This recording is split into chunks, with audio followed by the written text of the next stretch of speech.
What if I told you that one of New York City's most innovative skyscrapers was actually born from the skeleton of an 80-year-old building that never got to grow up? Welcome back to UrbArchitect, where today we're diving deep into the Hearst Tower, a remarkable fusion of Art Deco heritage and cutting-edge 21st-century architecture that literally erupted from the top of a 6-story limestone base that had been patiently waiting since 1928 for its moment to shine. Standing tall at 597 feet on the corner of 8th Avenue and 57th Street in Manhattan, this 46-story crystalline giant designed by the legendary Norman Foster isn't just another glass tower cluttering the New York skyline. It's actually a masterclass in sustainable design, structural innovation, and architectural respect for history that changed the game for how we think about building green skyscrapers in America. The Hearst Tower holds the distinction of being New York City's first LEED Gold certified office building. A pretty impressive feat considering it was completed in 2006 when most developers were still treating sustainability as an expensive afterthought rather than a fundamental design principle. But what makes this building truly fascinating isn't just its environmental credentials or its striking geometric facade. It's the audacious decision to honor the past while boldly reaching toward the future, creating a conversation between two architectural eras separated by nearly 8 decades.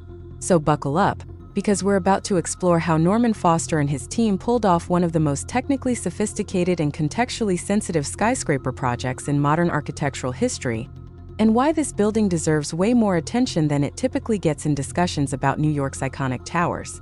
To really understand the Hearst Tower, we need to rewind the clock back to the late 1920s, a time when New York was in the midst of its first great skyscraper boom and Art Deco was the hottest architectural style around. The Hearst Corporation, the media empire founded by William Randolph Hearst, commissioned architect Joseph Urban to design their new headquarters on West 57th Street in 1928. Now here's where things get interesting. Urban, an Austrian-born architect and set designer known for his theatrical flair, created this absolutely gorgeous 6-story Art Deco base clad in limestone and adorned with ornate sculptural details. But it was always intended to be just the foundation for a much taller tower that would rise above it. The original plans called for a massive skyscraper that would compete with the other giants sprouting up across Manhattan. But then October 1929 happened, and if you know your history, you know that's when the stock market decided to take a nosedive and kick off the Great Depression. Suddenly, building a massive luxury office tower seemed like a spectacularly bad idea, so the Hearst Corporation did what they had to do. They shelved the tower plans indefinitely and just used the 6-story base as their headquarters for the next 72 years. This orphan podium, this incomplete architectural thought, sat there decade after decade, a beautifully crafted remnant of Jazz-age optimism frozen in time. Watching as the city transformed around it through World War II, the post-war building boom, the urban crisis of the 1970s, and the rebirth of New York in the 1990s. Fast forward to the late 1990s, and the Hearst Corporation finally decided it was time to complete Joseph Urban's vision, or at least their own updated version of it. They needed more space, New York's economy was roaring, and there was this growing awareness in architectural circles that maybe, just maybe, we should start thinking about how our buildings impact the environment. The timing was perfect for someone like Norman Foster, the British architect who had built his reputation on high-tech architecture that combined structural innovation with environmental consciousness. Think of projects like the Willis Building in Ipswich or the Commerzbank Tower in Frankfurt. Foster Plus Partners won the commission in 2000, and they faced a deliciously complex challenge. How do you add a contemporary tower to a protected Art Deco landmark without either copying the past or disrespecting it? And how do you make the whole thing sustainable and efficient while you're at it? The design they came up with is nothing short of brilliant in its clarity and boldness. Rather than trying to mimic Urban's Art Deco detailing or create some watered-down transitional style, Foster made a deliberate decision to create a clear formal distinction between old and new, letting each era speak in its own architectural language while ensuring they work together as a unified composition. The new tower literally sits on top of the historic base like a faceted crystal emerging from a carved stone box, and this relationship is emphasized by a dramatic 3-story atrium lobby at the base that acts as both a transition zone and a public space. The most striking feature of the tower is its diagrid structural system, which is essentially a diagonal grid of triangulated steel that wraps around the building's exterior and does all the heavy lifting literally. Now, diagrids weren't exactly new when Foster used them here. He had experimented with similar systems before, and other architects like Buckminster Fuller had explored geodesic structures decades earlier. But the Hearst Tower was one of the first major applications of a steel diagrid on a large-scale commercial tower in the United States, and it demonstrated just how efficient and expressive this structural approach could be. Here's why the diagrid is such a big deal from an architectural and engineering perspective. Traditional skyscrapers typically use a system of vertical columns and horizontal beams, often with a separate internal core that handles lateral loads from wind, but the diagrid distributes both vertical and horizontal loads through its triangulated geometry, which means the structure can be significantly lighter and use less material while still achieving the same strength. In the case of the Hearst Tower, the diagrid uses approximately 20% less structural steel than a conventional steel frame would require for a building of the same size, which translates to about 2,000 tons less steel. And when you consider the embodied energy and carbon emissions associated with steel production, that's a massive environmental benefit right from the start. The diagrid modules are arranged in a pattern where each diamond-shaped unit spans 4 floors, creating this dynamic faceted appearance that catches light differently throughout the day and makes the building look like it's constantly shifting and changing depending on your viewpoint and the weather conditions. The geometry isn't arbitrary either. Those triangular forms are the most efficient way to distribute loads in a structural system, and Foster's team worked closely with structural engineers at WSP Cantor to optimize every angle and connection to maximize performance while minimizing material use. The facade itself consists of low-E insulated glass panels set within the diagrid framework, and the way the glass planes are angled creates these beautiful shadow lines and reflections that give the tower a sculptural quality that goes way beyond the typical flat glass curtain wall. One of the most impressive aspects of the design is how the new tower connects to the historic base without crushing it visually or literally. The diagrid structure actually cantilevers slightly over the existing building at the corners, which allows the historic facade to remain intact and legible from the street level, while the tower appears to float above it. This move required some seriously sophisticated structural gymnastics, including massive transfer trusses that redirect loads from the tower's diagrid columns to the foundation system below. But the result is this clear hierarchy where you can read both buildings as distinct entities that nonetheless belong together. The interior spaces are organized around a central core that houses elevators, stairs, and building systems, while the diagrid perimeter allows for relatively column-free floor plates that give tenants flexibility in how they configure their offices. The most dramatic interior space is definitely that 3-story atrium lobby at the base, which Foster designed as a transitional zone between the street and the tower above. This atrium is wrapped in glass and features a striking sculptural installation called Icefall by artist James Carpenter, consisting of suspended glass panels and water elements that create these gorgeous light effects and reinforce the building's environmental themes. The lobby serves multiple functions. It's an impressive corporate entrance for Hearst employees and visitors.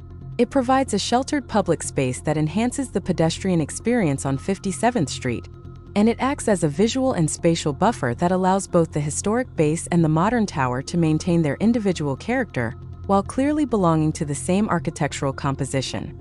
Now let's talk about what makes this building truly groundbreaking from a technical and sustainability standpoint, because the diagrid structure is just the beginning of a comprehensive environmental strategy that touches every aspect of the building's design and operation. The Hearst Tower achieved LEED Gold certification from the U.S. Green Building Council in 2006, making it the first skyscraper in New York City to earn this distinction and setting a new benchmark for what was possible in sustainable high-rise design in America.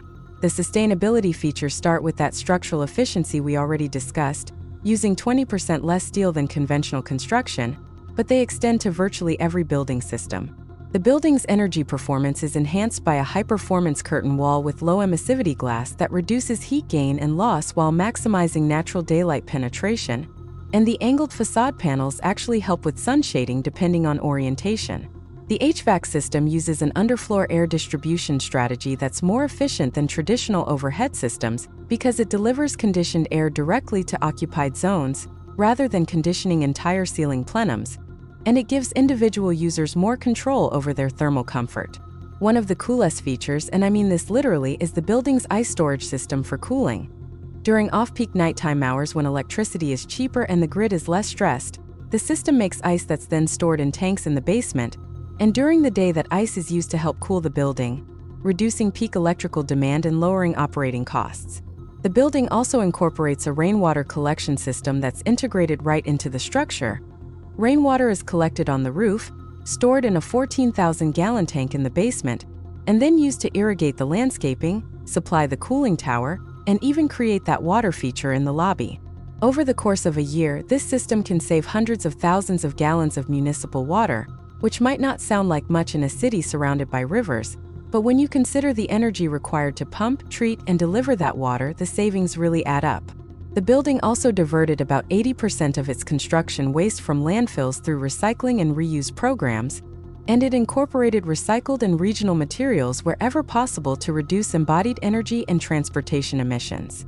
The interior finishes and furniture were selected based on low VOC emissions and sustainability criteria, improving indoor air quality for occupants, and the building provides abundant natural daylight and views for about 90% of the regularly occupied spaces, which has been shown to improve worker productivity and well-being.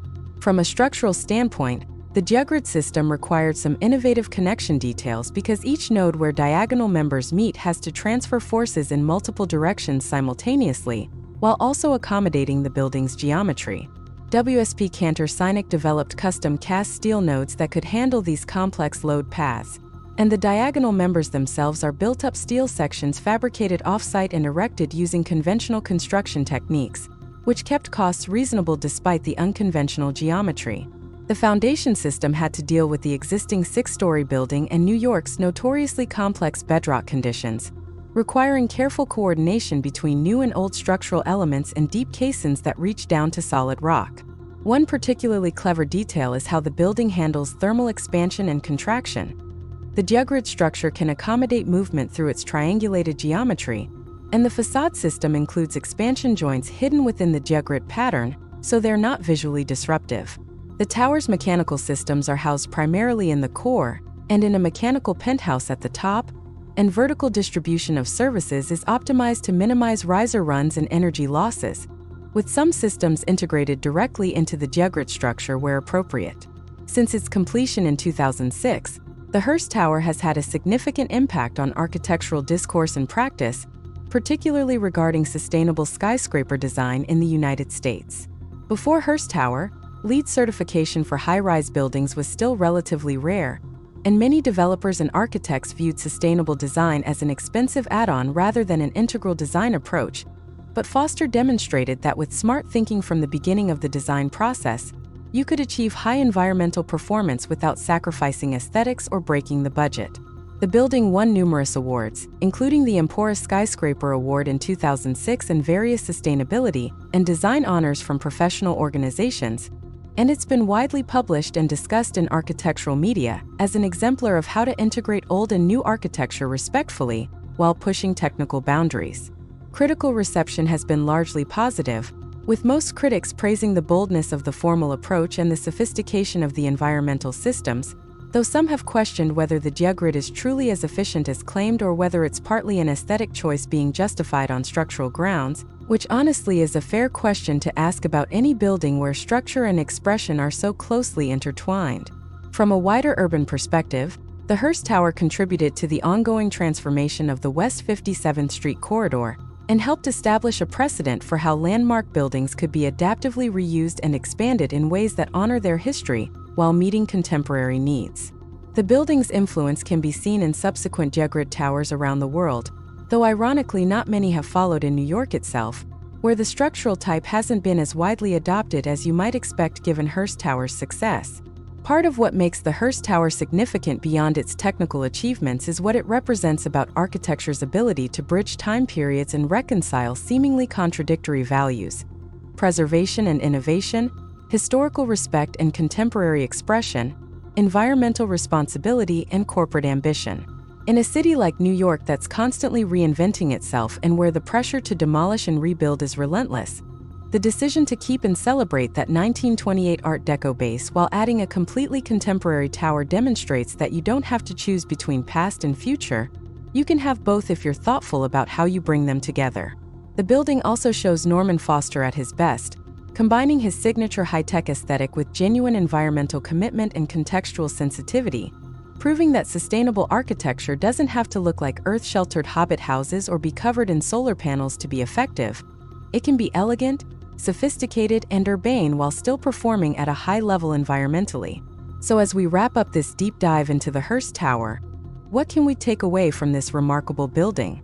First, that structural innovation isn't just about engineering efficiency. It's about creating new architectural possibilities and expressions that couldn't exist otherwise. And the diagrid system here does both simultaneously. Second, that sustainability in architecture is most effective when it's integrated from the beginning as a fundamental design driver, rather than applied as a checklist of features after the fact, and Foster's team clearly understood this from day one.